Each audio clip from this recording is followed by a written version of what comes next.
মামলার সর্বোচ্চ মামলা। এই মামলায় 8,500 পিস উদ্ধার। পিরোজপুরের মাননীয় দায়রা জজ আদালতে 2018-এর 36-1 সারণী 10-এর গধারায় জনাব সিনিয়র দায়রা জজ জনাব মুজিবুর রহমান সাহেব আজকে 4 জন আসামি ছিল মামলায়, তার মধ্যে 3 জনকে সাজা প্রদান করেছে।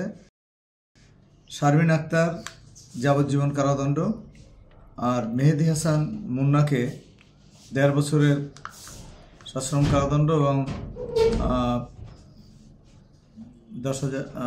3,000 টাকা জরিমানা, এবং 3 নং আসামি ইকতার জাহান তাকে দিয়েছে 1 বছর 6 মাস 2,000 টাকা জরিমানা।